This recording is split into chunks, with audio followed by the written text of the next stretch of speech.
Echoes of the forgotten Ethan sat in the dimly lit room.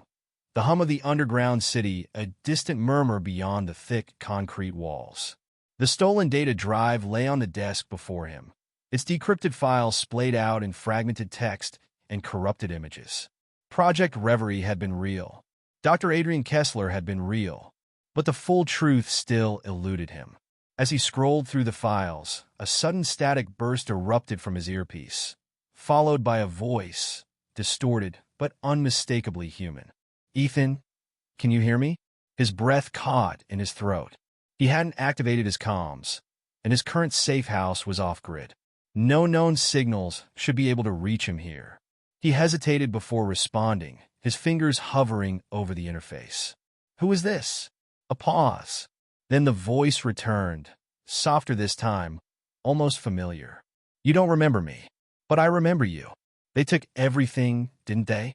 Your past, your memories, even your name." Ethan felt a chill creep down his spine. He had spent years unquestioningly serving the organization, believing in their cause, in their authority over reality itself. But since discovering the erased files, doubt had begun to fester. And now, this voice, it was stirring something inside him, something that felt like recognition but remained just out of reach. "Who are you?" he asked again, more forcefully this time. "I was someone who mattered to you, before they wiped us away, before they rewrote the world." "Ethan, listen to me. You were part of something bigger than the organization. They needed you, but they feared you more. That's why they erased you." The static intensified, cutting the voice off momentarily. When it returned, the urgency had doubled. "You have to remember, Ethan. Find the hidden logs. They left echoes behind, traces of what was lost. The answers are buried in the places they tried to make you forget." Before Ethan could respond, the line went dead. The screen before him flickered, his decrypted files suddenly vanishing one by one.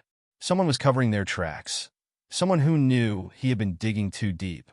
Heart pounding, he grabbed his gear and bolted for the exit.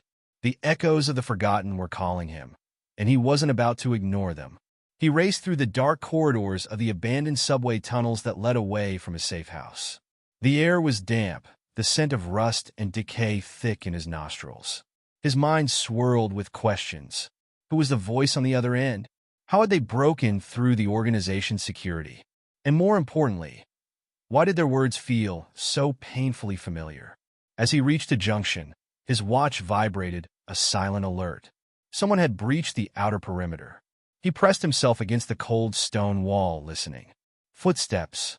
Steady. Measured. A trained operative. His pursuers had found him. He gripped his firearm, heart hammering, but something held him back. The words of the mysterious voice echoed in his mind.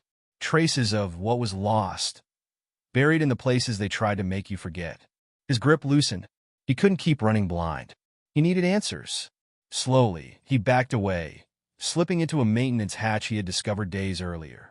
Crawling through the narrow passage, he found himself inside a decommissioned control room. Dust-covered monitors flickered faintly with residual energy. A blinking terminal caught his eye. He approached cautiously. The screen displayed a single message. "Remember." His fingers hovered over the keyboard. A deep breath. Then he typed, "Who am I?" The screen glitched. Lines of encrypted text unraveled before his eyes. Buried beneath layers of code, a single file name stood out. Subject E17, Ethan Voss. His pulse pounded. He clicked the file. The screen filled with images, his own face staring back at him in various stages of his life. But there were others. A woman, smiling, laughing, holding his hand. And then, abruptly, the photos distorted.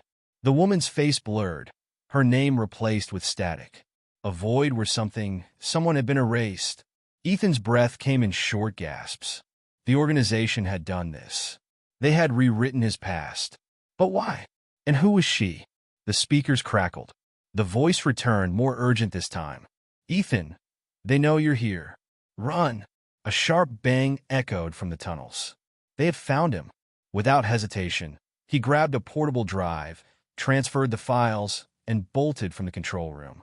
The chase had begun. But this time, he wasn't just running. He was searching. and he wouldn't stop until he uncovered the truth.